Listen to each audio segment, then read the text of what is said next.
Hoy, en un programa más, pero esta vez especial, en Saliendo de la Caverna, vamos a analizar los resultados de las últimas elecciones en Argentina, con el candidato y ya presidente de Argentina en la Casa Rosada, Javier Milei.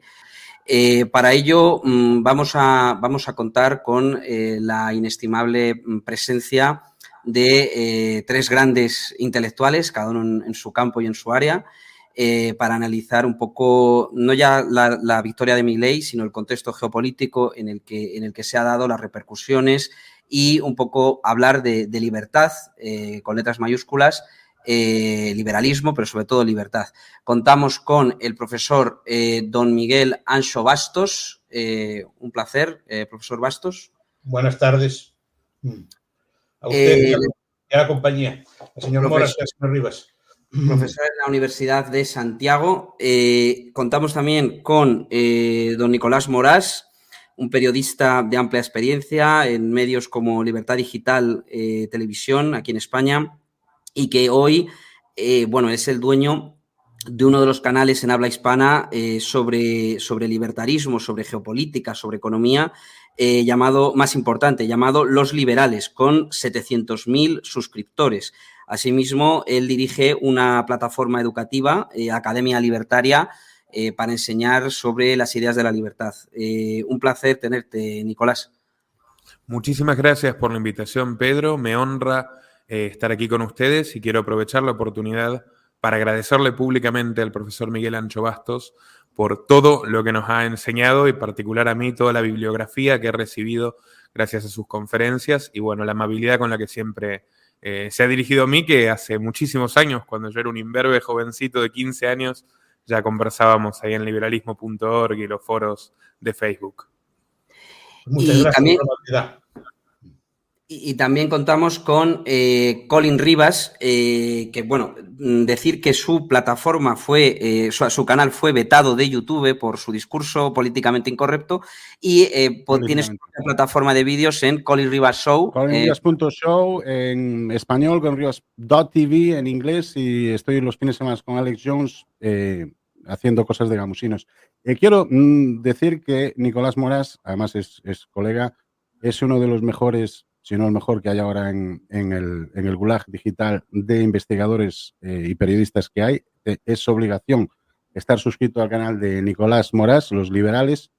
Y a Miguel Ancho, ¿qué voy a decir? Es paisano gallego, es un crack, probablemente uno de los más estudiosos, pedagógicos y mejores profesores que he visto. Le tengo mucho respeto, aunque puedo discrepar en algunas cosas, pero somos así los gallegos porque nos gusta discutir y reñir, nos gusta reñir y discutir, pero el tema es que le tengo mucho respeto, lo tuve ahí antes de que pasó los temas estos y tal, de las banderillas y todo el tema, y lo tengo que retomar. Lo que pasa que estoy tan hasta el gorro que no estaba hablando de estas cosas políticas hasta hace poco, cuando lo retomé, sobre todo con Nico. O sea, que seguid bueno, si estáis en Galicia y os da clase o no vais a salir del instituto, os tenéis que inscribir a la universidad donde esté Miguel Ancho Bastos. O sea, lo buscáis ahí. Y yo me inscribí ahí, aunque tuviera que pagar 50.000 euros, ¿no? Es lo que hay. No. Y a Nicolás seguirlo hasta la muerte. A usted no hace falta eso. Ya me tiene cuando quiera. Muchas gracias por las palabras. Pues yo le conocí al profesor Bastos la primera vez en el Instituto Juan de Mariana, allá por el año 2017-2018, ahí en el barrio de la Latina, en Madrid, por Madrid Capital. Que vino allí. Luego ya tuvimos relación porque, bueno, había un investigador autodidacta, Félix Rodrigo Mora, que siempre me había querido pedir hablar con él y, bueno, intentamos hacer ahí un coloquio que estuvo bastante bien. No sé si se acordará, profesor. Sí, el gran Félix Rodrigo Mora. Yo creo que es una persona que hay que difundir como sea. Él tiene unas ideas muy interesantes en muchos aspectos.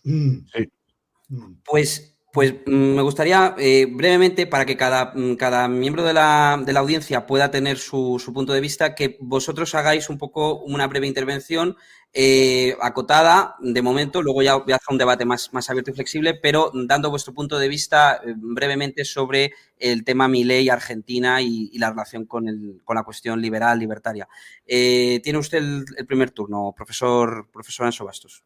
A ver, Milei para mí es una gran cosa. Es un gran fenómeno.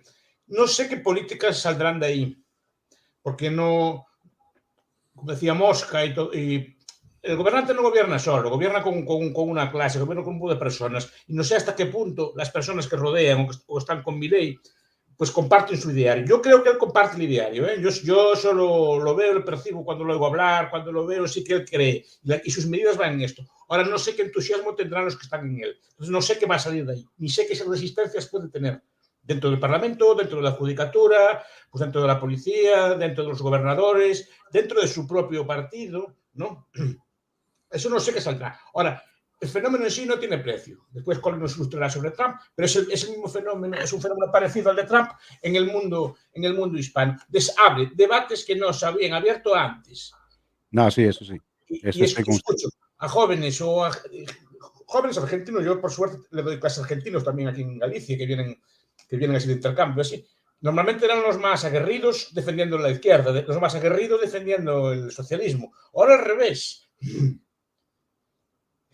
No sé de dónde sacaron las ideas, será que permean en el lenguaje popular o están en el debate en la calle, que ahora los jóvenes argentinos que me dio la suerte de tratar estos últimos meses, todos entienden estas ideas, todos defienden, o muchos de ellos defienden estas ideas, y dicen, no, es que mi mamá vota Milei, en su casa se vota Milei, y te hablan de conceptos de narcocapitalismo, te hablan de ello, no sé qué no van a hacer, pero lo vas metiendo, es que antes eso no llegaba, y ahora llegan a nivel popular, entonces se leen libros, se discuten cosas, y de ahí podemos llegar a posturas más ortodoxas, como las de Don Colin, ¿no?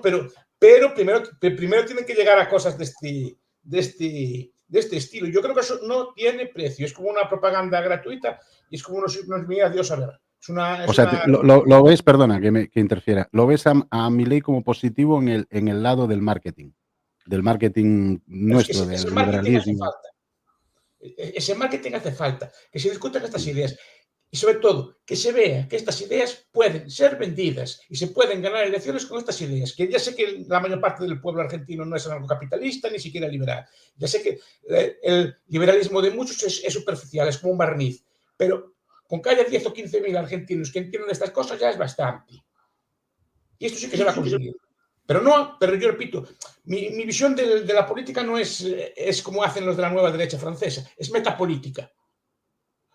Es decir, no me interesa la lucha política cotidiana, me interesa difundir el ideario y que permee a la sociedad y que esas ideas vayan cuajando en la sociedad. Y esto lentamente se va consiguiendo, porque yo no pienso a 20 o 30 años, pienso como los cristianos, a 100 o 200 años. O sea que en los tiempos que corren la gente no piensa así, ¿no? Pero yo me siento a veces como un cristiano del siglo I.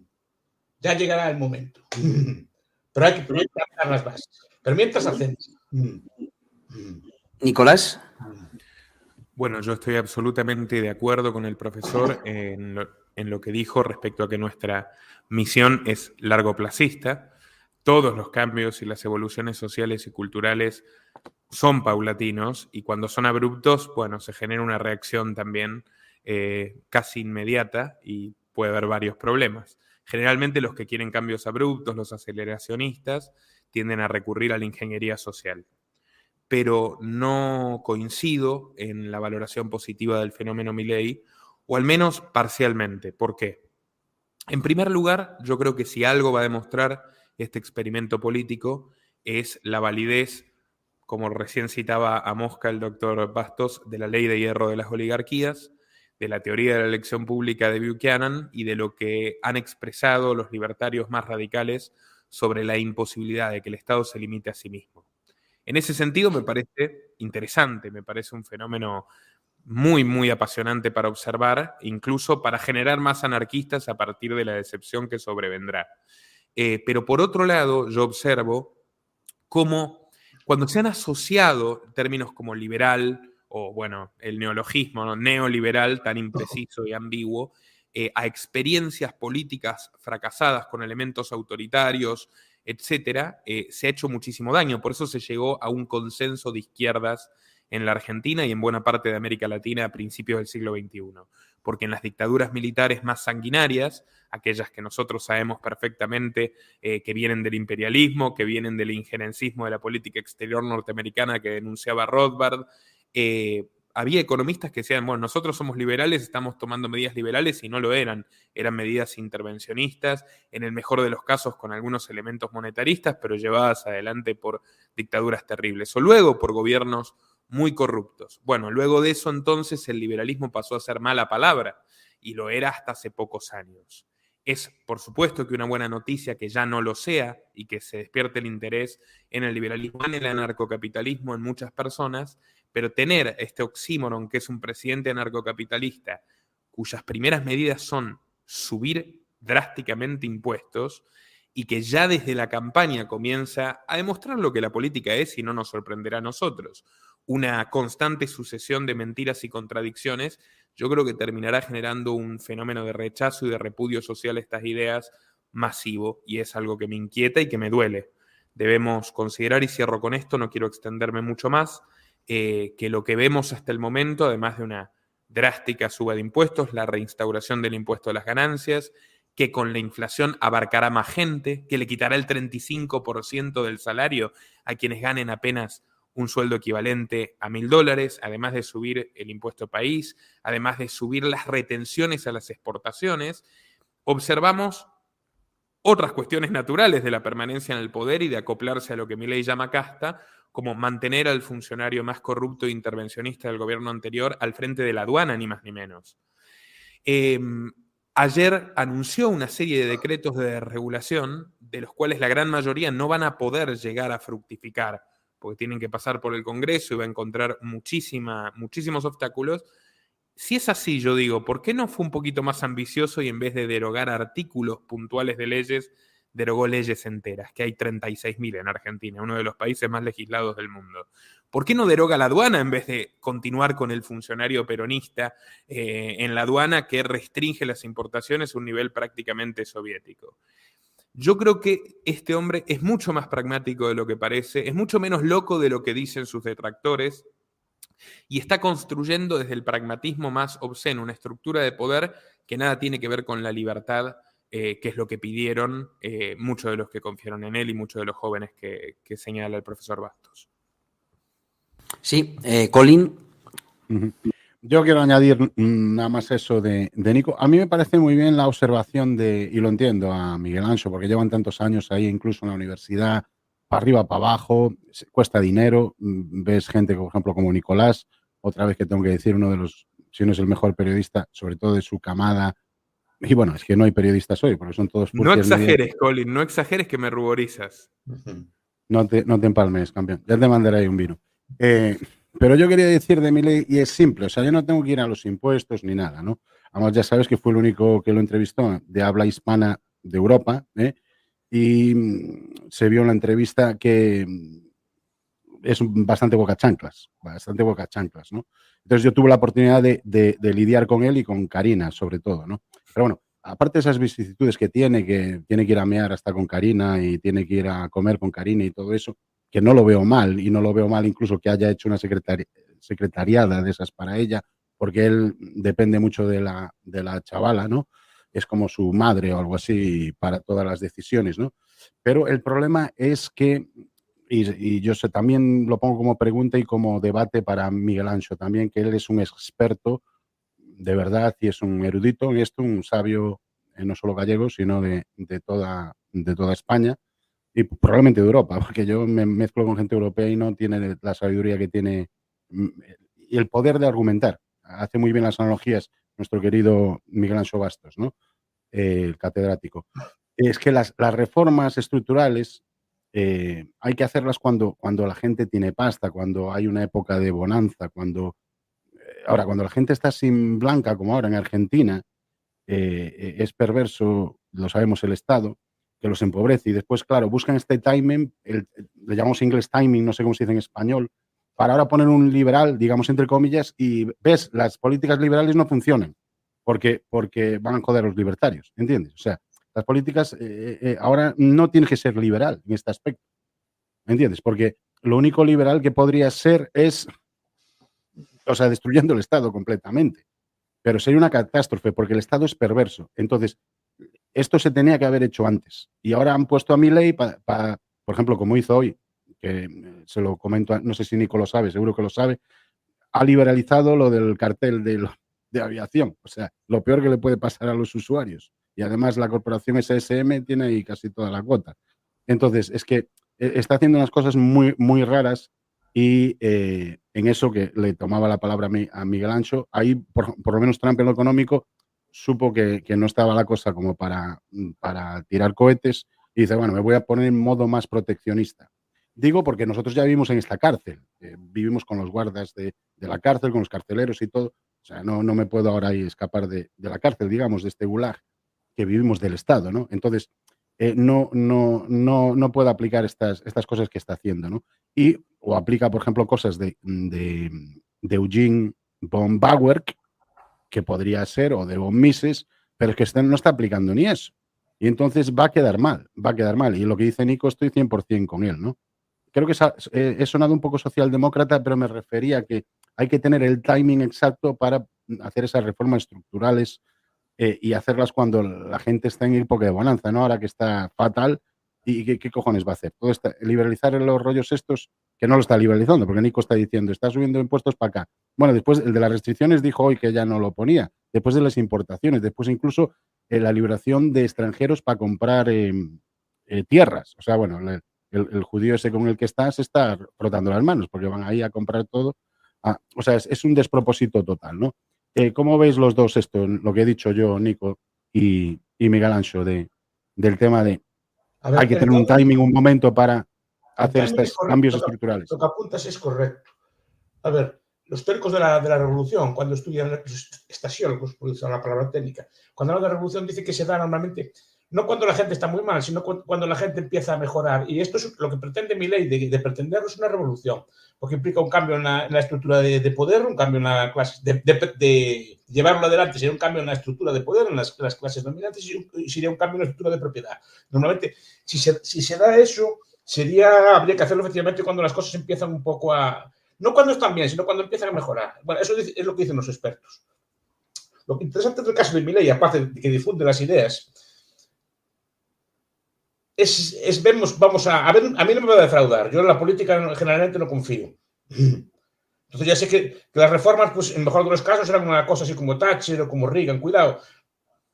Thatcher cuando acaba su mandato, después de 2 años, el gasto público era mayor. No en porcentaje, pero sí en niveles absolutos. No hizo ningún recorte del gasto público. Cambió en términos de porcentaje del PIB, pero no en términos globales.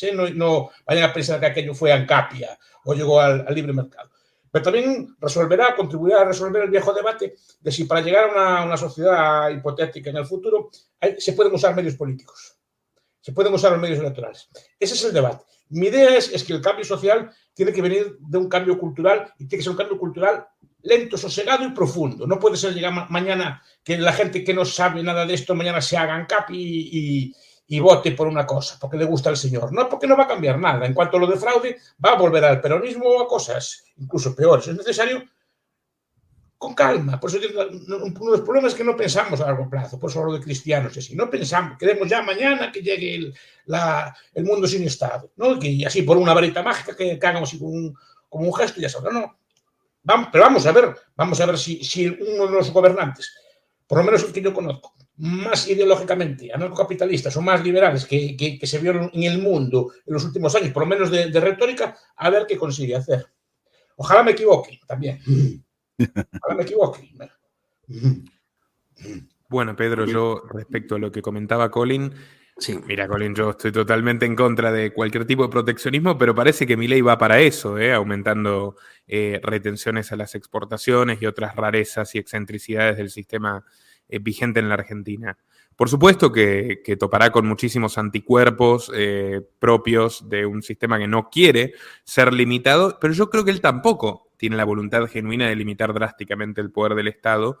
Y me preocupa realmente en lo que refiere el profesor, que es lo más importante sin duda, que es la batalla cultural, que nuestras ideas y nuestros valores queden asociados a prácticas profundamente liberticidas. Ayer había una manifestación, una movilización en Buenos Aires, y por primera vez se emplearon cámaras de control biométrico, acorde a lo que dispuso la ministra de Seguridad de Milei, Patricia Bullrich, a quien él con acierto llamó terrorista pone bombas en el debate presidencial, bueno, clásico de la política, ¿no? Lo era, efectivamente, no faltó a la verdad. Ahora es su ministra de Seguridad, utiliza cámaras de control biométrico, están hablando de perseguir más fuerte, en forma literal, el contrabando, la evasión, ya lo señaló en su día el profesor Bastos, cómo le llama la atención de la postura sobre las drogas, donde se jactan de decomisar más, de encerrar más personas por delitos sin víctimas. La modificación del discurso de Milei ha llegado a tal punto que pasó de sostener, o incluso sigue sosteniendo, que la justicia social es un robo, y al mismo tiempo dice, bueno, no vamos a quitar ni un solo subsidio a quienes viven sin trabajar, básicamente. Y utiliza para explicar esto la ética de la emergencia de Ayn Rand, de manera que creo que le erizaría los pelos a Ayn Rand, más allá de la opinión que tengamos de Rand. Entonces, yo veo esta sucesión de contradicciones de un hombre que comienza su discurso de Asunción hablando de un nuevo contrato social. Alguien que hace 2 abriles hablaba de la producción de seguridad de Gustave de Molinari, ahora dice nuevo contrato social. Se paseaba con los libros de Spooner por todas partes, como bien sabemos, y ahora ya está sosteniendo una narrativa profundamente estatista para medidas que no tienen nada que ver ni siquiera con un liberalismo moderado. Siento como probablemente se habrá sentido Herbert Spencer, que en su juventud era tan entusiasta cuando escribió Estática Social, enamorado del progreso, de la libertad, del avance de la humanidad, y un entusiasta del Partido Liberal. Pero 40 años después, en su senectud, en 1883, cuando escribe El hombre contra el Estado, el primer capítulo, titulado Los nuevos conservadores, reseña lo que para él fue la estafa del Partido Liberal, de cómo las personas pasaron a confiar en los políticos el deber de la defensa de su libertad y su propiedad, y ese Partido Liberal terminó llevando adelante más regulaciones, prohibiciones, injerencismo, etcétera, que el propio Partido Conservador. Entonces dijo, son los nuevos conservadores, y si el deber del liberalismo en el pasado fue limitar las monarquías absolutas, el deber del liberalismo en el presente es enfrentar el poder de los parlamentos. Bueno, mi punto de vista es ese. Yo creo que, lamentablemente, muchos partidos y experimentos políticos que utilizan la etiqueta o un discurso medianamente liberal no contribuyen tanto a la cuestión cultural, sino que, por el contrario, reafirman prejuicios y estigmas que luego bloquean el acceso a nuestras ideas por parte de los públicos más reticentes. ¿Puedo preguntarle 2 cosas ahí a Sí, Nico, perdón, sí, Colin. Sí. Vale, la primera, sí, el gato caputo porque me ha llegado y no lo he podido confirmar al 100%. Si vas al banco y retiras 5% como un impuesto, pero si vas y ahorras en pesos, no te cobran nada. Exactamente, Colin. Ustedes no tienen por qué estar enterados de esto, porque de hecho ni siquiera los grandes medios argentinos hacen suficientemente ruido sobre esta cuestión, porque los medios que obedecían al macrismo hoy están entusiasmados apoyando a Milei, aunque antes le criticaban hasta los detalles más triviales de su intimidad, y porque los medios kirchneristas no lo van a criticar por una medida que ellos mismos podrían tomar. Se ha impuesto un 5% de tributo a quien quiera sacar sus dólares del banco. O sea, ni Cristina Kirchner. Usted tiene dólares en el banco, declarados, registrados, quiere sacar 1.000, ahora tendrá que pagar $50 al Estado por disposición de Javier Milei, que había dicho que venía a terminar con el cepo cambiario en el día 1. Ahora ni siquiera menciona cuándo podría eliminar el cepo cambiario, que es, bueno, a estas alturas una anacronía, una excentricidad populista. Es que él también es populista, como señaló el intelectual Lori Sanata, que habla tanto del jesuitismo, el populismo en Latinoamérica. Es otra forma de bonapartismo lo que representa Milei, un populista mesiánico que no quiere tener intermediarios entre él y la gente. Y bueno, a partir de eso yo creo que ese populismo mezclado con un ilimitado pragmatismo en la toma de decisiones real, por el cual seguramente llegó al poder, no sé cuánto pueden contribuir ni siquiera modestamente a la conquista de libertades o al triunfo de nuestras ideas en el plano de la batalla cultural. Pero bueno, me gustaría escuchar al profesor Bastos porque... y la segunda pregunta, la segunda pregunta para Nico rápidamente.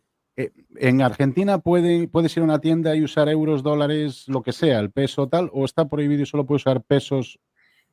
Depende, o sea, hay muchas contradicciones en esa maraña legislativa gigantesca, que es lo que suele ocurrir cuando se sobrelegisla, de hecho. Se hace, en la práctica se hace, por supuesto, y al tipo de cambio de mercado. Profesor Bastos. Miguel. Yo le quiero dejar los famosos 100 días a Milei, tampoco me gusta criticar el primer día. Hay una cosa que no me acaba de gustar de todos de estos modelos. La idea de que venga un hombre fuerte y nos salve. El Salvador, sí. Superman. Sí. No, la idea de que dependemos de que Milei sea fuerte o que Milei no ceda o que Milei se enfrente al Parlamento o que Milei tal. No, tiene que ser el pueblo, tiene que ser la sociedad la que se enfrente. El mito del hombre fuerte es lo peor que puede pasar. Porque resulta que Milei es liberal o narcoliberal o lo que sea. Pero si en vez de Milei llega otro del otro palo, tipo Chávez, pasaría lo mismo.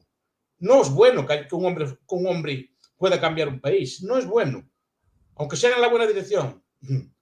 Porque si lo hace para un lado, también se puede hacer para el otro. No. Bueno, Austria ya... Estoy de acuerdo en Austria ya tuvieron ministros y presidentes. O sea, como estuvo Eugene von Bauer, que fue ministro de Finanzas. Lo primero que hizo es... De Haciendas, claro. Lo primero que hizo fue el subsidio de azúcar, que en esa época sería como ahora, bueno, pues un increíble en lo que hizo, porque el azúcar, eso estaba toda subsidiada. En 1906 creo que fue o algo así, 1903, si no estoy equivocado. No me extrañaría, ¿no? Pero, o sea, que tampoco este es el primero así súper mega liberal, o sea, es que estamos aquí también adorando la píldora, pero yo ahí le doy parte de razón a don Miguel, bueno, toda la razón del camino del héroe, ¿no? De ese típico Joseph Campbell, ¿no? Que esperamos las 100 máscaras a ver qué tiene el héroe y nos va a salvar el Hércules, el Jesucristo, el Mitra, lo que sea, ¿no? Próximo, ¿no? Y ahí tienes razón. Bueno, Nico habla de esto todos los días. Si veis los mega documentales, además, mira, Nico es un gran documentarista, que tiene ahí 3 horas de Milei. Deja ya la propaganda, Colin, y escuchemos al profesor. Joder, para que me vayan a mí a ver mis vídeos también. Yo los escucho a ustedes, que a mí me gusta mucho. Pero a mí hay una cosa que me llama la atención, el populismo, ¿no? El populismo es más una forma que una ideología. O sea, el populismo, hasta hubo populismo de centro. Se puede hacer con la izquierda, con la derecha, porque Cash Moody, cuando habla del populismo, por ejemplo, dice que es una forma de hablar, por ejemplo, es una forma de vestir, es una forma de comportarse. Yo creo que el éxito de Trump es ese, es populista, habla al pueblo, habla de una forma distinta. El éxito de Milei es que habla al pueblo, ¿no? Pero, y es simpático, mientras que Milei es irreverente, que eso se aprecia mucho, aunque es mal orador, pero es irreverente y eso le gusta mucho a los españoles y a los hispanos. El ser irreverente, ¿no? Zurdos de mierda, no sé qué, tal carajo y tal, pero que no hay que darle una pulgada a ese y tal. Y Trump es más, that's fine, es típico anglosajón, irreverente dentro de ese aspecto, pero políticamente correcto, populista, exactamente. Ahora, la ironía grotesca, Colin, es que ese señor tan irreverente y tan aparentemente radical, hoy tiene un gobierno lleno de personas a las que personalmente señaló como idiotas socialistas, intervencionistas fanáticos, y su ministro literalmente fue denominado así por Milei. Una terrorista pone bombas, y de hecho las definiciones eran ciertas. O sea, son correctas en gran medida, más allá de si uno cae o no en la vulgaridad.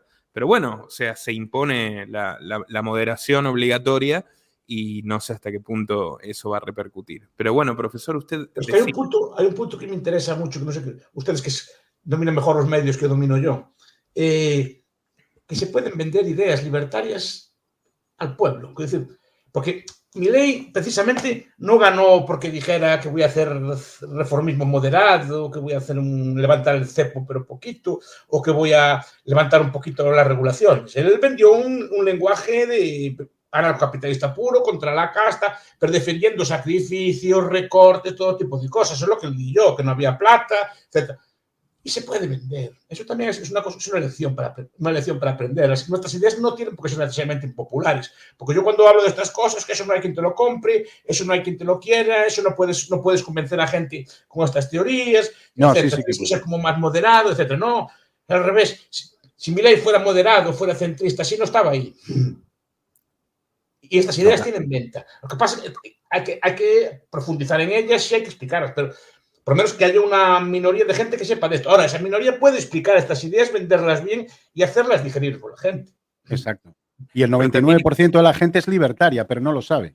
No lo Porque sabe. mucha gente se quiere deshacer del Estado, no pagar impuestos, tal y no sé qué, y anda con estas triquiñuelas y artimañas en vez de hacerlo de una manera, aunque sea espontánea, porque sabes que me gusta la espontaneidad, Miguel y Nico, porque yo creo que cualquier cosa que del caos o de la espontaneidad intentas imprimir el orden, por eso el nuevo orden mundial o nuevo desorden genital, como le llamo yo en plan sátira, no va a funcionar, es cuando tú al universo, a la naturaleza, le imprimes la conquista de la naturaleza, la conquista del pueblo, la conquista de los ideales.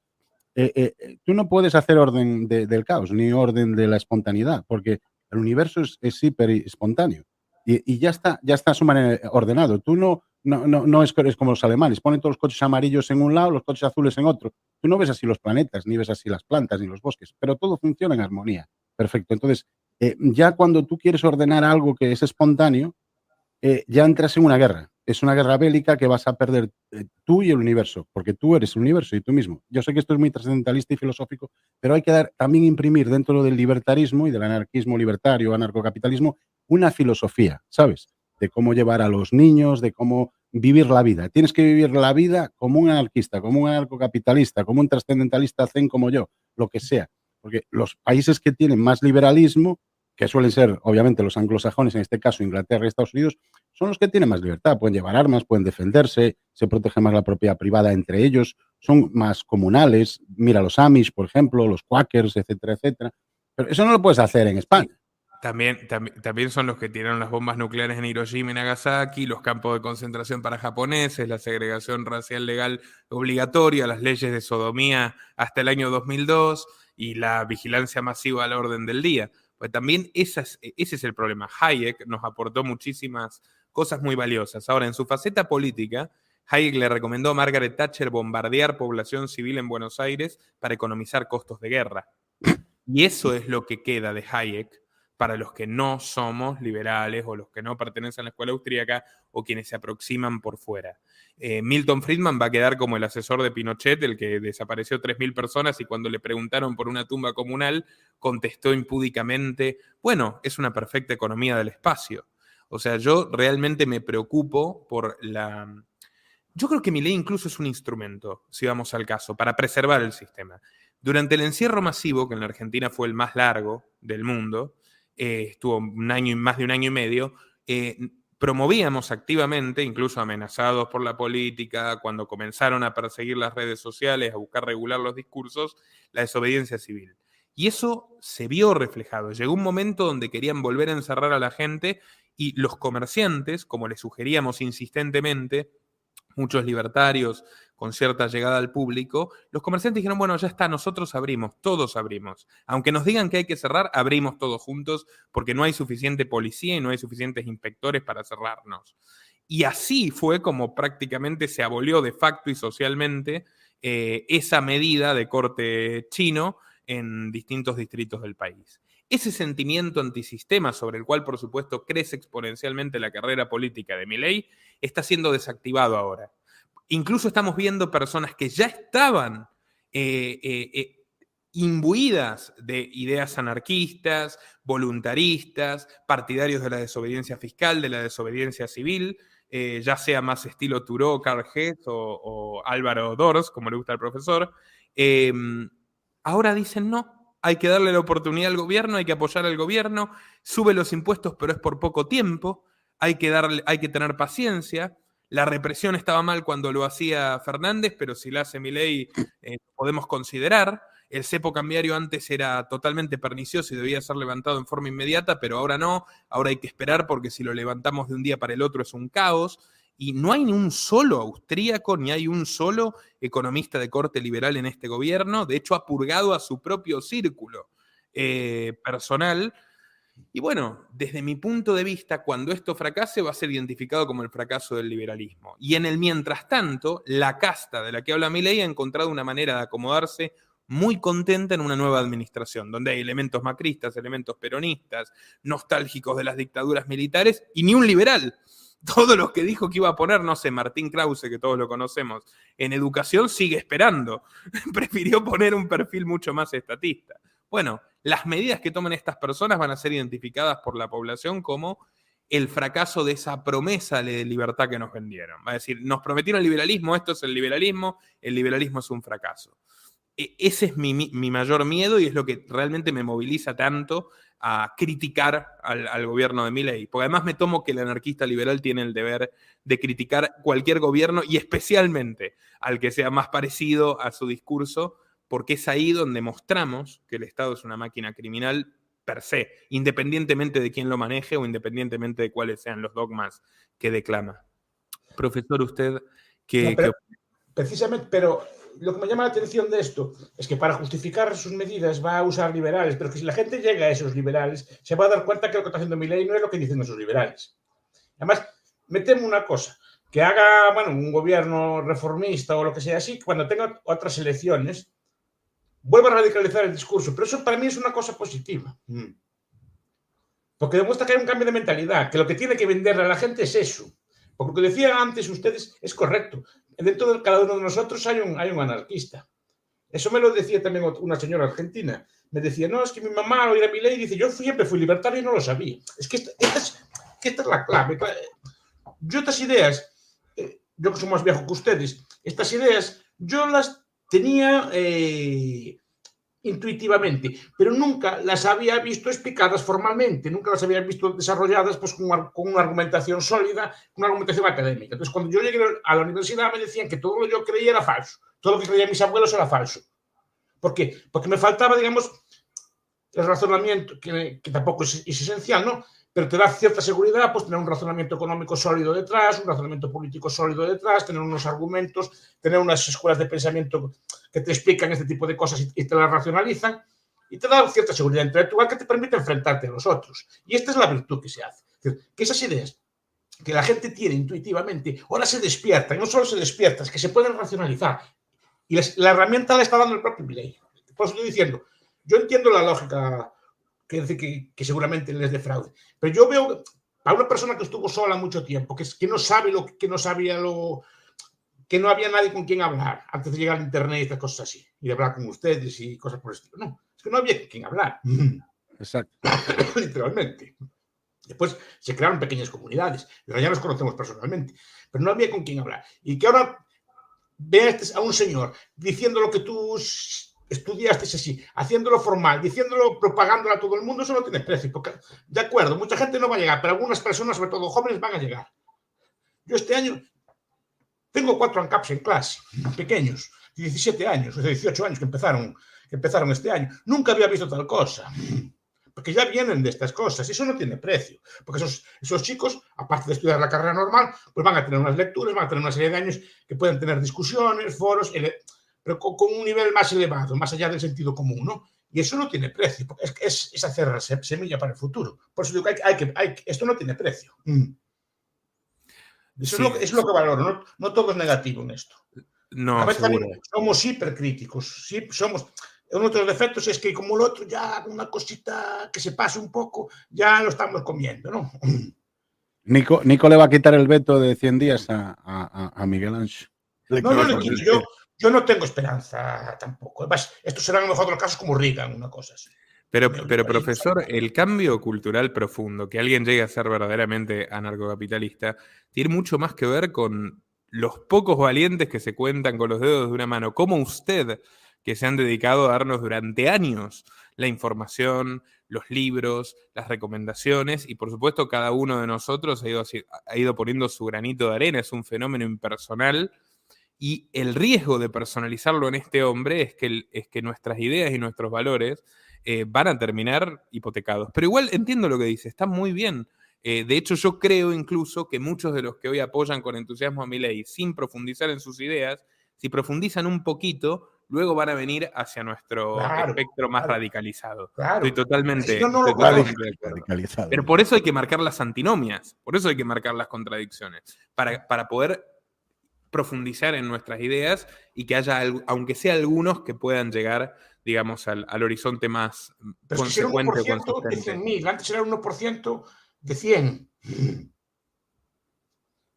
Ya, porque está muy infectado el tema de indoctrinación, adoctrinación, creo que se dice en español, adoctrinación, adoctrinamiento, sobre todo en Estados Unidos, no sé ya en Argentina, pero también me parece, porque en Occidente ha corrido por todos los lados, el tema de que el marxismo, ¿sabes? Y te lees El Capital y tú ya sabes que los de izquierda son unos putos terroristas, ¿entiendes? Porque ¿quién mata siempre? Los de izquierda. Hasta se han inventado rollos de que un anarquista mató a King, el anarquista mató a Franz Ferdinand, que no era anarquista mamarracho. O sea, ¿qué mamandurrias cuentan? O sea, siempre han sido los de izquierda, siempre lo que llamamos de izquierda, claro, porque este concepto no empezó hasta después de la Segunda Guerra Mundial. Antes, ¿sabes? Incluso cuando estaban en la Revolución Francesa esta, eran porque los jacobinos estaban a la izquierda y los otros estaban a la derecha, pero bueno, es un tema izquierda-derecha también. Hombre, un poco... Colin, ¿recuerdas el último número de la Gaceta Renana de Marx que se imprime en rojo y dice: no tendremos compasión ni la pedimos? Exacto.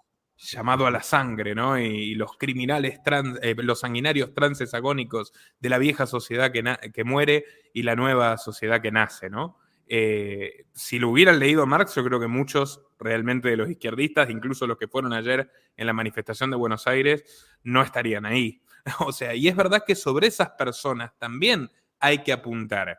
Yo he conocido muchos, hay casos célebres, el maestro Escotado, pero muchísimos casos. Gente que estuvo formada intelectualmente en la izquierda y que luego va transitando hacia posiciones más liberales. Yo creo que igual se las espanta cuando se aborda de forma tan... ese populismo tan dualista, tan dialéctico de Milei, que dice ellos, los zurdos de M, etcétera, pero al final terminan llevando adelante algunas medidas que no tienen nada que ver con el liberalismo, incluso pueden llegar a emparentarse más con ese espectro. Pero bueno, lo que dice el profesor es completamente cierto. Me gustaría, a colación... Sí, bueno, perdona, acabe. Solo una frase. Miren la penetración del marxismo. Yo, ya que hablaron de él, tomen el manifiesto comunista, lean los 10 puntos. Y cómo se cumplen hoy. Pero cómo se cumplen hoy hasta por Trump. Sí, claro. Porque es que el Estado, o sea, digo, la democracia es un comunismo, es un comunismo suave. Vamos a ver, la democracia en sí misma es un comunismo suave. Profesor, ¿usted cree que tendríamos que ser más gramscianos? Esa es mi tesis. Yo, por supuesto, sin medios políticos. O sea, mi gramscianismo no es tomar las escuelas públicas y obligar a todos los niños a estudiar acá, porque yo soy en contra también. Nuestra labor es la que estamos haciendo aquí. Yo no quiero forzar a nadie, simplemente, además que no se puede forzar a nadie, yo también aprendí con el tiempo, no se puede forzar a nadie a cadarte tus ideas, porque no, lo mejor de los casos lo que consigues es un acatamiento así, pues, simbólico. Sí, tiene razón usted, después siguen creyendo igual. Tiene que ser un proceso lento, de estudio, de calma, de difundir estas ideas, que discuta, que haya grupos, que haya este tipo de cosas. Es lo que veo yo que hay que hacer. Sí, el gramscianismo me parece lo más inteligente que tiene el marxismo. La idea de que no hay que hacer socialismo ni revoluciones, hay que hacer socialistas. Porque si hace socialistas, la gente va a pedir socialismo. Yo no quiero hacer nada. Yo no quiero hacer apps. Yo quiero descubrir que ya lo son, en muchos casos. Puede ser. Lo que me encanta del profesor es que siempre remarca que tenemos que tener músicos, tenemos que tener escritores, ya tenemos suficientes economistas. O sea, hay que salir de la jaula del economicismo y empezar a abordar el arte, la historia, el trabajo. El marxismo tiene de todo. Si hasta tuvo marxistas en la biología. ¿No? Bernal, por ejemplo, quien querían aplicar las leyes del materialismo histórico a la ciencia, ¿no? Pero tienen, claro que tienen músicos, claro que tienen, por ejemplo, lee el libro de Hauser, la historia social de la economía y de la literatura y el arte, y tienen una visión marxista del arte, o lea Lukács, pero tienen todo, historiadores, geógrafos, de todo. Claro, pero entonces, hasta literatos, cualquier cosa que lea usted, pues va impregnada de esto. Y a mí me gusta también desarrollar otros ámbitos en la comunicación y en otro tipo de ámbitos. Es que hay que formar cosmovisión, una cosmovisión, ir mucho más allá de un campo específico al cual estamos atados, que casi hoy por hoy es la moneda, ni siquiera es la economía, es banca y moneda, en lo cual más se conoce el aporte intelectual de los libertarios. Sí, es lo único y es lo central, parece que es lo único que hay. Perdón, que don Coli querían decir. Sí, un aporte filosófico. El anarquismo, de hecho, es que a mí no me gustan las etiquetas, anarquismo, trascendentalismo, fenomenología, ontologismo, lo que sea. El anarquismo es no lo quiero llamar orden, porque yo odio la palabra orden. Eso no significa que mi cama esté deshecha y ande todo tirado y sea un sucio y cosas de... Eso no tiene que ver nada. El anarquismo es el flujo, lo que llaman los maestros Zen, el Wu Wei, el flujo original y el flujo normal del universo. Por tanto, el anarquista tiene que fluir, como la danza, lo acaba de decir Nico, como la danza y la música. Tú empiezas en un lado y sigues una recta para danzar, para bailar tango. No, no hay un orden. Tú puedes empezar en un lugar de la sala y terminar en el otro, o en el medio y lo que sea. Esto es lo que debía ser, pues, lo que llamáis ANCAP, o anarquismo, anarcocapitalismo, lo que sea. Yo, como estoy por encima del ANCAP, ya lo sabéis, que yo estoy en Trascendentalismo 2.1, el Padre, el Hijo y el Espíritu Santo soy yo, y vosotros también, claro, porque sois el flujo del universo, el universo se está expresando, y cuando se expresa eso, por eso este orden, este conflicto, que tiene que haber conflicto, obviamente, y por eso hay gente que quiere, bueno, la izquierda y la derecha, ¿no? Y entonces uno se mete con la izquierda, mira qué gracioso es y tal y cual, ¿no? Por eso yo veo ahí, por ejemplo, a Trump, vuelvo a Trump otra vez, porque aunque lo odio de verdad y no tiene nada que ver conmigo en el tema de mi pensamiento filosófico, es simpático, me entretiene. Y como somos una especie de actores, como Milei, porque Milei al final de cuentas es un actor de segunda fila, es malísimo en la oratoria, pero sí, es bueno en la irreverencia. Esto lo puede confiar Nico. Nico, ¿tú crees que es buen orador o no? Porque yo el otro día lo vi hablar delante del rey español. No, le cuesta incluso leyendo, lo cual me sorprende. Estaba leyendo todo el puto, digo, ¿para qué lee un puto? Cuando era espontáneo, era elocuente.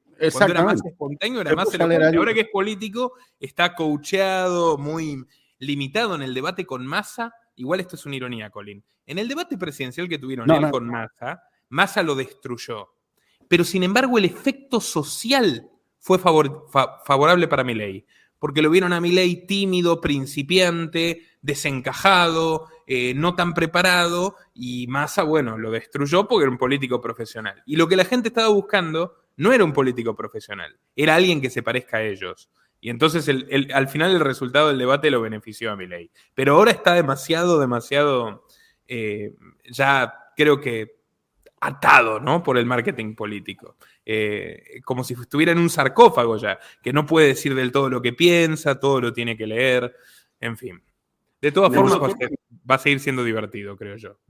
Me gustaría hacer una breve reflexión y pregunta al mismo tiempo, ya que me ha comentado Bastos que tiene solo una hora, que desde su punto de vista, también vosotros, Nico, Colin, ¿no creéis que desde el mainstream se ha usado un malentendido liberalismo para desacreditar la libertad con letras mayúsculas a un nivel más general? Es decir, que cuando se critica a la libertad, en este caso económica, lo cual viene bien a la agenda esta que hay de Davos y de más regulación, desde los sectores de la derecha dicen que esa es una agenda socialista en el sentido clásico de la palabra, y cuando se regula a nivel macroeconómico para los mercados, pero no es para los ciudadanos a nivel de microeconomía, sino para grandes multinacionales, se habla de neoliberalismo, neocon, que eso no representa realmente la libertad, no ya a nivel filosófico, teórico, con autores que conocéis como Spooner o Thoreau, etcétera, sino a un nivel más en lo pedestre. Pero sirve esa mala imagen que ha dado el movimiento neocon, el movimiento liberal en los años 80, no hay que olvidar Pinochet, ahí estuvo Kissinger también, para deslegitimar la libertad de mercado y con letras mayúsculas toda persona que hable de libertades individuales. Queda desacreditada porque se asocia a ese periodo de los años 80 donde... a ver, lo voy a poner un poco para que lo entienda una persona pedestre a nivel de la calle. Es decir, a una sociedad como la Argentina, que se la ha estado desangrando con impuestos, que se la ha hecho dependiente con todo un sistema clientelar de subsidios donde los políticos cumplen un papel muy importante de red clientelar con empresas afines al sistema.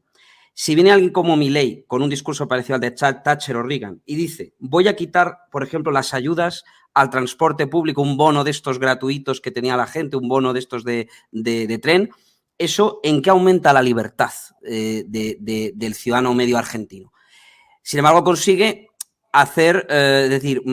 implementar otra serie de medidas al quitar ese pequeño colchón que tenían. Por lo tanto, ya ha dado mala imagen de la libertad y ya ha creado esa sociedad en la dicotomía, en la dualidad, bueno, pues que permite de alguna manera que luego, por ejemplo, entre como libertad la moneda digital. Él escucha unas declaraciones a Milei decir que él cree que la banca central nunca va a desaparecer, simplemente tiene que ser reformada a una banca digitalizada. Es decir, ya une banca libre a banca digitalizada. Sí, su jefe de asesores económicos, de hecho, es el mayor partidario de la eliminación del dinero en efectivo en la Argentina. El señor Federico Sturzenegger, expresidente del Banco Central de Mauricio Macri.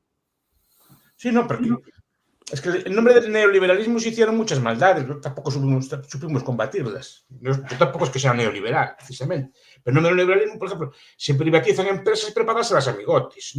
Y eso la gente se da cuenta. Se privatiza el agua, que podría ser una buena solución, pero no para darla a las comunidades privadas. Como ejemplo, yo tengo agua privada. Tenemos una comunidad de los vecinos y tenemos agua privada. Es decir, no la hicieron los vecinos. Es una forma de privatización, pero es una privatización de los propios vecinos, ¿no? Y eso es la cosa así. Entonces, claro, el imaginario del neoliberalismo es eso. El imaginario del neoliberalismo es Pinochet, el imaginario del neoliberalismo es Hayek, las declaraciones en el Mercurio. Es el tipo de neoliberalismo que tiene la gente. Tampoco ellos no lo supieron combatir, tampoco tengo por defenderlos yo, ¿no? Pero claro, ahí no hubo, aunque hicieron alguna cosa positiva, ¿no? Pero yo creo que es una batalla que hay. Y ahora pasará lo mismo. Y el dinero electrónico, ya que sacan el tema, es terrible. Porque el dinero electrónico, por lo que leí, es que hasta puede decidir en qué gasta. Y decir, ya gastó demasiado en vino. Digo porque Don Colin tiene una botella ahí detrás. Es decir, ya gastó Don Colin demasiado en vino, ¿no? No puede gastar más. Y no, es que ya no le deja gastar más de su dinero electrónico, porque ya tienen un cómputo en qué gastó el dinero. Pues ahora no puede, tiene que comprar brecol o tiene que comprar verdura porque ya comió demasiada carne, ¿no? O sea, ya está con ese es el problema del dinero electrónico. Y no, me extraña que Milei esté con estas cosas. O Milei no, el presidente del Banco Central que acaba de decir usted. Y puede ser, ahora te dejo, Nico, puede ser, profesor Bastos, que el sistema a veces usa socialismo para destruir algunas naciones o pueblos, pero otras veces hace un discurso de alguna manera que apele a una falsa libertad o a un sentido autoritario. Une libertad, eso es una cosa que se ha estilado mucho, unir libertad a autoritarismo, porque Trump sale. Y cuando sale Trump, había un caladero de votantes en el Libertarian Party de Ron Paul, que era pues el que más llevaba a Alex Jones a su canal y qué tal, y de repente sale Trump y eclipsa eso. Es decir, unir libertad económica en el economicismo fiscal al autoritarismo. Entonces puede ser que también a veces para destruir naciones se puede hacer desde un desmantelamiento de infraestructuras, porque lo que interesa no es la macroeconomía, que sí que da ese discurso de a las grandes empresas y tal, pero en lo pedestre, en la microeconomía, el ciudadano medio se ve afectado, que es el objetivo a veces. Es decir, que se puede también desde el desmantelamiento de infraestructuras y desde la implementación de tecnologías de robótica, de IA, destruir puestos de trabajo, y a veces lo hacen con un discurso más socialista y otros con un discurso más autoritario, entre comillas, liberal, como el de Bukele. Es decir, ahí voy, que a veces también hay figuras que se las sacan de la chistera a nivel intelectual, teórico, estoy pensando en los Chicago Boys, o a nivel político, como puede ser ahora Milei o Bukele, o Bolsonaro, que se lo sacan para implementar una serie de medidas y colarlas por la derecha, porque por la derecha, como ha habido una reacción como un péndulo, es decir, la gente está harta de la izquierda por los años de socialismo, por la derecha les van a colar otra serie de medidas que por la izquierda no entrarían. Pero al final son dos ramas de un mismo árbol, en este caso, por ejemplo, el Foro de Davos, que van moviéndose a derecha, a izquierda, liberalismo, socialismo. Y simplemente eso, comentar. Lo que pasa es que como la izquierda, cuando lleva políticas de izquierda, el daño económico que hace es mucho mayor que los otros, ¿no? Pues por eso tendemos a defender o a veces defender neoliberales, porque efectivamente, aún dentro de que son todos estatistas, unos digamos que hacen menos daño que otros, ¿no? Porque la Argentina, ¿cómo está? Nosotros estamos mal y estamos estatistas y nos controlan y nos vacunan estas cosas, pero ¿cómo está Argentina? Los vacunan igual, por encima son pobres, ¿no? Pobres no, que están empobrecidos, empobrecidos por malas políticas, porque mira que es un país rico, mira que es un país próspero, un país que emigraban mis antepasados allí, o sea, mis parientes iban a esa zona, ¿no? Contaban mis abuelos que iban allí. De ahí los españoles se llaman gallegos. Eran gallegos, claro. Eran gallegos, claro. Moraz. pero que es un país que, digamos, empobrecido por culpa de malas políticas. No me extraña que prefieran un sistema incluso de Milei, porque yo creo que Milei en ciertos aspectos, aun sin ser así ancapia, ciertas cosas las va a mejorar. Hombre, O sea, no a va pesar del Estado, a pesar del Estado mejoramos, eso ya lo sabes. Sí, pero bueno, dentro de lo malo, no todo es igual. Porque la tecnología la puedes emplear para ambas cosas, ¿no? Decías de las CBDC. Vamos a ver, el Bitcoin a mí me funciona bien, mientras no se metan en el wallet, el Estado no sea restrictivo, coercitivo y cosas de estas, ¿no? Hay cosas voluntarias e involuntarias. Yo no puedo controlar mi respiración porque si no me moriría en 3 segundos. Ni tampoco mi sistema nervioso, estas cosas, ¿no? No puedes elegir dónde nace, no puedes elegir a tu suegra, porque tendría que conocer a mi suegra antes que mi mujer y cosas de estas. Pero bueno, eso otra vez, quiero aportar cosas filosóficas porque ya sé que tengo aquí a 2 cracks.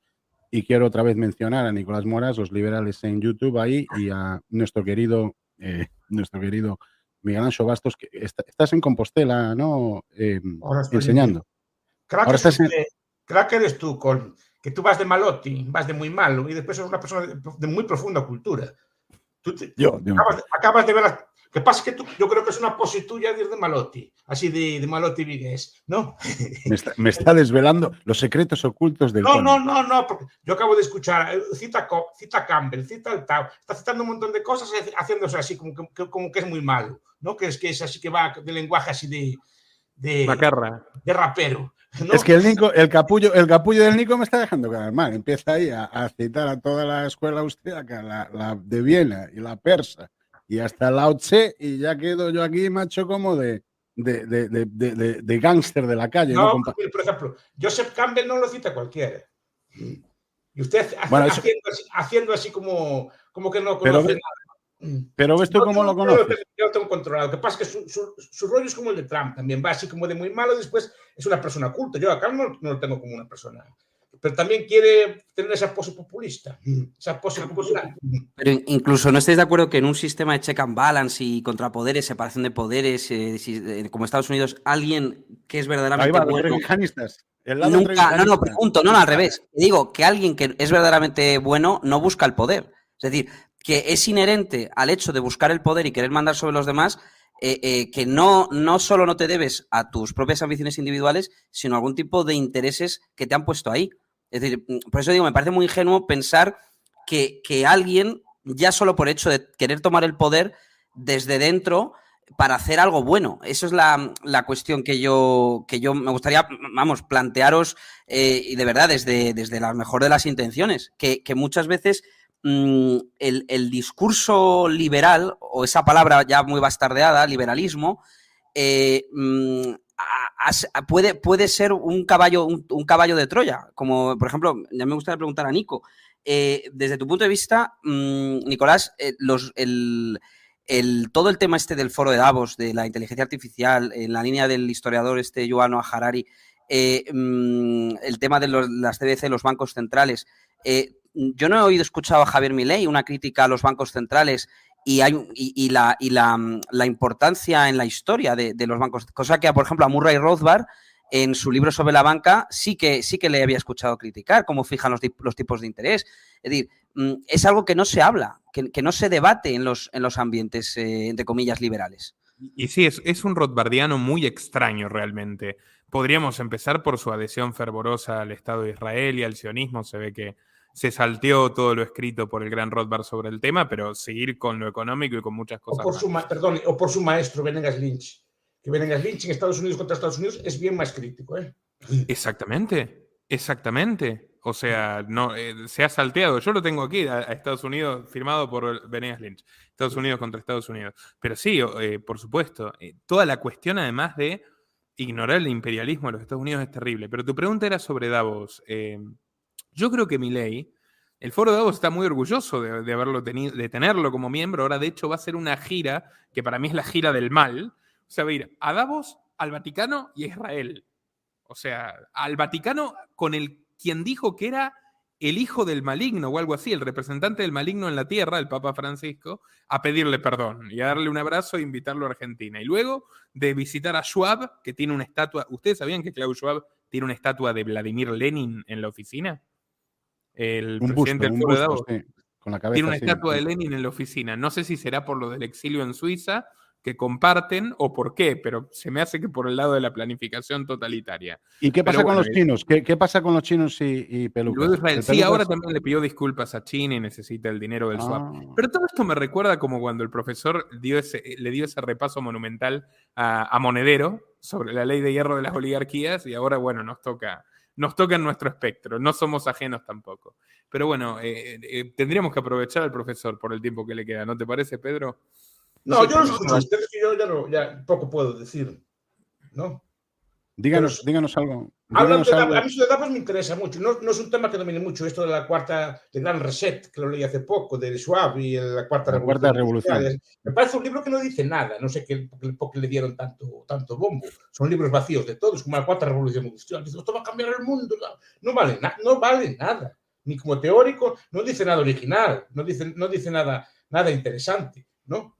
Ahora, que no sé si es conspirativo o no sé si tal, pero que ciertos valores están intentando cambiarse o que no pueden explicarse sin que haya una cierta coordinación mundial. Harari, por ejemplo, ¿no? Leí Sapiens, estos libros todos, ¿no? Homo Deus, tal, tal. Los fui a comprar, a ver qué leían, tampoco valen gran cosa. Pero dicen así lo políticamente correcto, la inteligencia artificial, es así bien ateo también. Entonces, yo creo que es una especie de globalista, porque me extraña tanto éxito en un libro así, si no tiene cierta promoción detrás, ¿no? O de ciertos valores detrás, porque hay libros que son como mundiales. Yo me fijo, hay libros que inmediatamente salen traducidos en todo el mundo, en todos los idiomas. Los de Kissinger, igual que el Hula Hoop. ¿Qué? ¿Te acuerdas del Hula Hoop, Miguel? Sí, de repente, de saltar de Hawái, el puto plástico estuvo en todos los sitios, pero en menos de un mes. Y dices tú, alguien debe controlar este rollo, tío, para que de repente el Hula Hoop, que viene de Hawái, de unos lerdos que andan con un bikini y no saben ni surfear, a que se ponga de moda en todos los lados. Un rollo que te pones en la cintura que, vamos, ni mi abuela lo entendía. Eso no tenía más consecuencia, pero este tipo de ideas sí. Porque Harari sí es así, es el ejemplo de progre mundial, ¿no? Del progreso y de la mundialización, claro, este tipo de cosas. A mí sí que me asustan un poco. ¿Usted sabía que Milei 2030 y así, ¿no? Milei recomienda hace años los libros de Harari y está muy entusiasmado con la idea del transhumanismo y el determinismo? Cosas así. Como si fueran una gran novedad. O sea, llevar gafas es transhumanista también, ¿eh? Sí. En el sentido de que te mejoran la visión, pues menuda cosa, pues tener un artefacto, un bastón. Grandes avances del transhumanismo, o sea, esa herramienta, pues, no, son herramientas que tenemos, pues vale, pues si ahora no, si te ponen un chip, una cosa así, pues tampoco creo que pueda gran cosa, ¿eh? Yo creo que está, a ver, la inteligencia artificial pues, hará cosas, pero yo no la veo gran, o sea, potencial en muchas cosas, sí, pero quiero añadir... Más inteligente como humano, no. Lo veo muy gallego a Miguel ahora, los últimos 3 minutos, y por eso quiero añadir para ayudarle algo y que se libere, ¿no? Este ejercicio zen que tenemos, y además lo voy a decir en una frase. Espero que no te chapen el canal. No te lo van a chapar. Pero porque dijo lo del conspiranoico, conspirativo, lo que sea.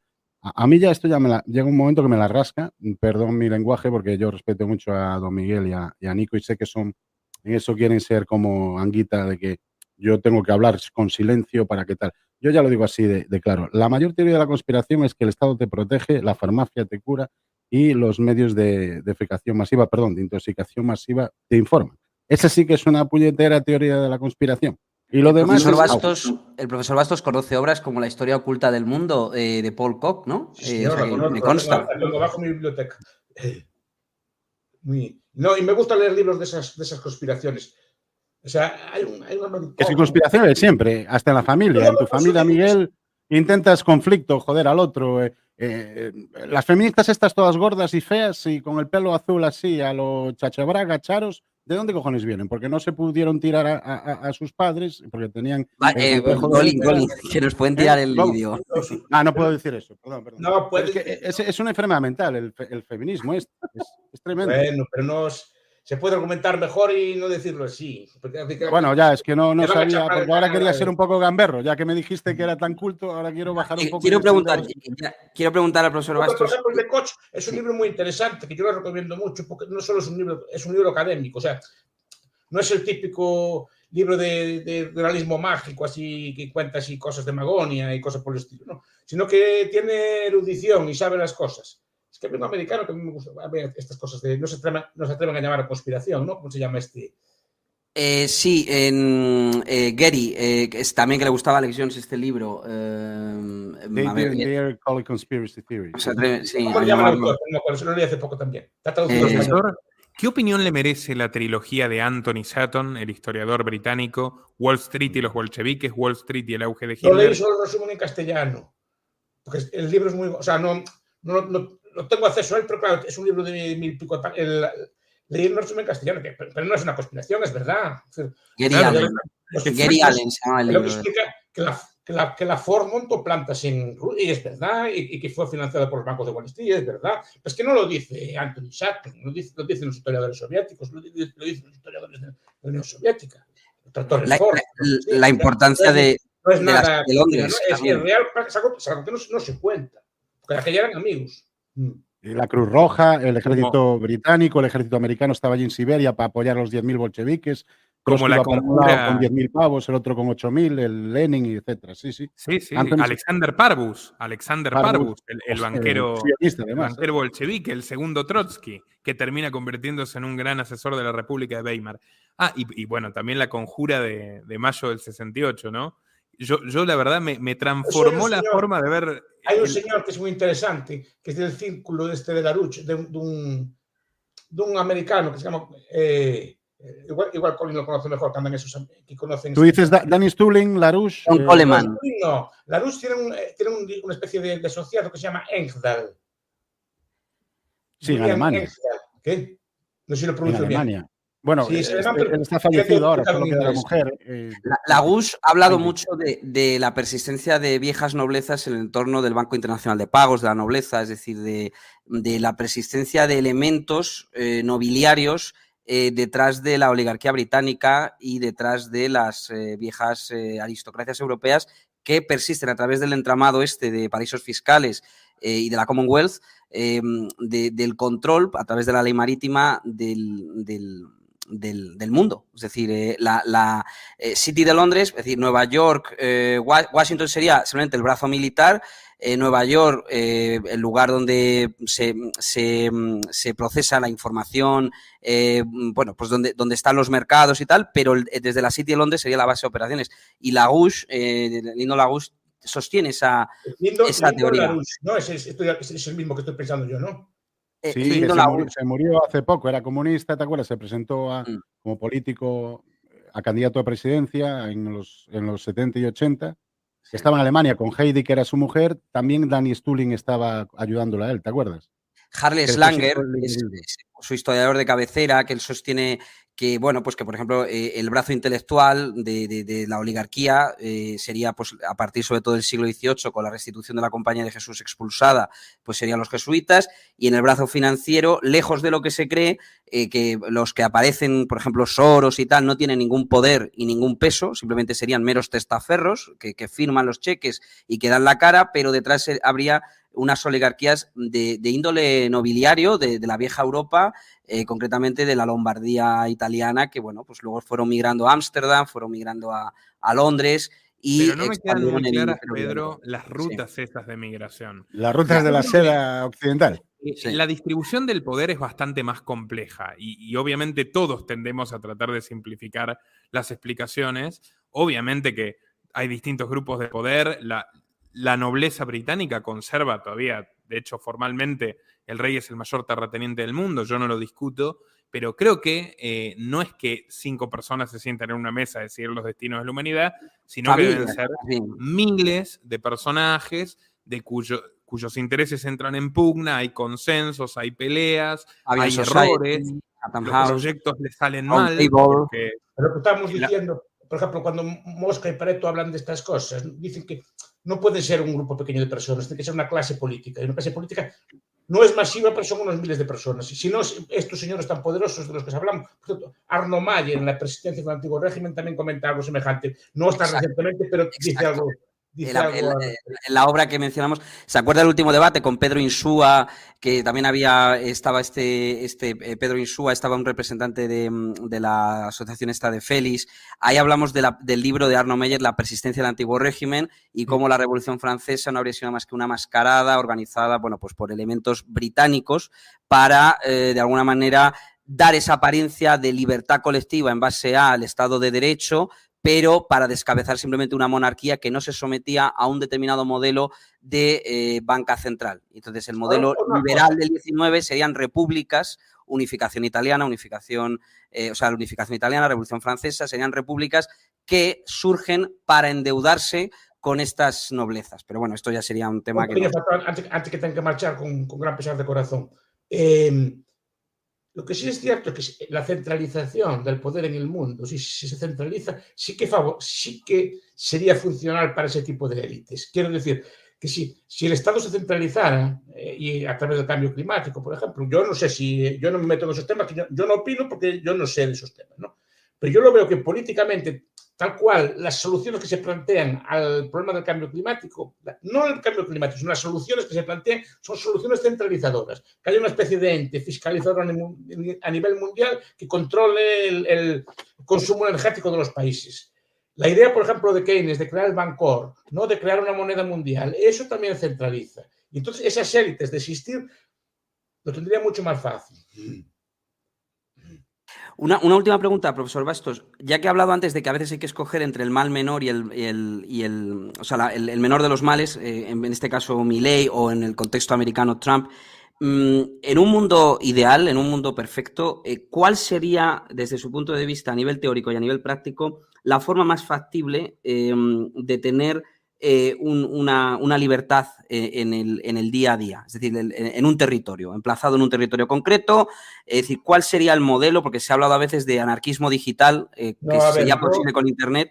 ¿Cuál sería? Pues siempre se habla de la libertad como oposición al sistema, no pagar impuestos, desobedecer, pero como sistema, ¿cuál sería la libertad? Ahora, 2 puntos. Yo creo que el mal menor. O sea, no está bien que lo diga, es que son males, no debería optar, pero no es lo mismo vivir con Maduro, que tengo que echarme a que me coman los tiburones o una cosa por el estilo, que vivir en España, que bueno, estoy así y tal, y me mandan pinchar y estas cosas así, pero vas viviendo. No es lo mismo, lo siento, no tengo que andar a escapar a pie en la bestia para entrar allí en Texas. Lo siento, prefiero así, dentro de lo que cabe. Antes que venga un sistema de estos, pues sí, prefiero votar a Milei antes de que llegue otro sistema. Así lo digo también. Porque el mal menor también existe. Ahora, ¿qué sistema es? Yo creo, frente a algunos que hablan del anarquismo digital, yo hablo de la secesión, de la fragmentación política. Que haya muchas unidades políticas en competencia. O sea, un modelo medieval. Si quieren, modelos foralistas de autogestión o... Que haya muchas unidades políticas. Que no estoy contento en Vigo, pues me voy a Portugal, que está a 10 kilómetros andando. Y te vienes conmigo aquí a tomar un bacalao. O a Redondela, a tomar chocos con Don Col. Es decir, no. Pero esa es la idea, que haya fragmentación, que haya competencia, porque la mera competencia haya que no puede haber mucha tiranía, que tenga que haber libertad, que tenga que haber una serie de cosas. Yo eso sí que lo veo como más factible. No es una panacea, obviamente, no es la panacea, pero que haya una cierta competencia en estos aspectos que me permita cambiar de jurisdicción sin gran cambio en mi vida, ¿no? Eso es lo que veo yo positivo. Y lo que lleva, digamos, lo que puede conducir a un mundo más libre. ¿No? Pero Miguel, ¿no ves que, por ejemplo, en España no hubo mucho feudalismo como en los países protestantes y otros, que hubo más anarquismo hasta que vino la guerra civil y digamos que el Estado empezó a coger esa parte del campo y entonces la gente también hubo una movilidad social hacia las ciudades y los apresaron más? Pero antes había mucho anarquismo, por ejemplo, los coutos mixtos, había varios. Había mucho anarquismo. Por eso me gusta Félix Rodrigo Mora. Félix Rodrigo Mora habla mucho de estas cosas, de la España del siglo VIII, que no había Estado. Yo siempre pregunto, para acabar, la ciudad de Lugo tiene una muralla. ¿Una muralla contra quién? Es del siglo III. ¿Contra quién? Porque la mayor parte de la gente vivía en estatalidad. Es decir, los romanos tenían que defenderse de los pueblos que andaban por allí, que la perseguían y que no tenían Estado. Eso también otro autor que recomiendo mucho, que es James Scott. James Scott. Lo que ve el Estado, por ejemplo, que está traducido al español ahora. Seeing Like a State. ¿No? Es precioso ese libro. Es un anarquista de verdad, además. ¿No? O todos los libros de él. La resistencia al arte de no ser dominado y este tipo de libros. O el último grupo, Contra el Estado, se llama en español. Pero, profesor Bastos, desde las teorías más biologicistas, evolucionistas, darwinistas, siempre dirán que incluso en esas sociedades sin Estado no había Estado porque la fuerza del Estado al estilo Imperio Romano ya no llegaba porque había caído el Imperio Romano y no llegaban los medios de facto. Había un Estado de jure, pero no de facto. Pero siempre había elementos de caudillaje. ¿Cómo se podía tener una sociedad sin esos elementos jerárquicos de poder? Antes la mayor parte del mundo no vivía en Estado. El Estado es un invento más o menos occidental que del siglo XVIII, el resto, pero no es muchos pueblos vivían sin Estado. Exacto. Pero tenemos el testimonio de este sociólogo socialdemócrata alemán Oppenheimer, el Estado, efectivamente, que de hecho reseña como generalmente surge primero el mercado, la civilización sedentaria, ya sea por pesca o agricultura, y luego viene el grupo de bandoleros que se autoproclama Estado y le da la razón a los liberales sobre el origen del Estado. Sí, el Estado nace de forma violenta y no nace en todo el mundo a la vez, nace en unos sitios concretos y después se expande y la gente escapa de él y desarrolla estrategias para escapar de él que duran hasta en sociedades sin Estado, profesor Bastos, ¿usted cree que en sociedades sin Estados también habría elementos como de caudillaje, de liderazgo, un consejo de sabios como al estilo tribal? Habría líderes, por ejemplo, los apaches. El líder, Jerónimo era un líder, pero un líder funcional. Yo puedo ser un líder en la clase. El capitán puede ser un líder en el campo de fútbol, pero solo en el campo de fútbol. El director de orquesta manda mientras toca la música y el sacerdote mientras es la misa. Después no. Ahí está la cuestión. Y Jerónimo era un jefe de guerra. Pero cuenta que Jerónimo, cuando acababa la guerra, no le hacían caso a nadie cuando estaba en la tribu. Y no tenía capacidad de mando. Cuando Jerónimo empezaba una guerra, algunos apaches le seguían, otros no. Llegó una guerra que llevó solo 3 o 4 apaches detrás. Los demás no lo quisieron seguir. No tenía esa capacidad, pero solo tenía fuerza como líder organizativo en una guerra. Después acababa el poder. Era un poder funcional, no permanente. Pues muchas gracias, profesor Bastos. No sé si queréis hacerle una pregunta más, pero alguno de vosotros, pero yo ya por mi parte... Aquí me lo pasábamos. Mi única pregunta es si, profesor, me acepta una invitación en algún momento para conversar en mi canal, porque tengo muchas cosas que preguntarle. Es que me falta. Don Colin ya me tuvo 2 veces. Me parece, 2 o 3 veces. Y tiene que volver, que le tengo que dar caña otra vez. Le tengo que dar caña. También me gusta reñir con la gente. Yo además le voy a dar, porque solo queda Vox. Solo queda Bob Esponja. Vox Esponja. Ay, Milei, toma. Eso es lo que piensa Bob de Milei. Pues escríbame y ya combinamos, ¿vale? Y don Colin ya sabe dónde estoy. Feliz Navidad, profesor. Feliz Navidad y próspero año nuevo. Feliz Navidad. Feliz Navidad a todos. Feliz Navidad, profesor Bastos. Gracias, chao. Anotaros a su clase y todos los ANCAP en Vigo. Chao. ¿No? Está en Vigo. A la libertad, carajo. Chao.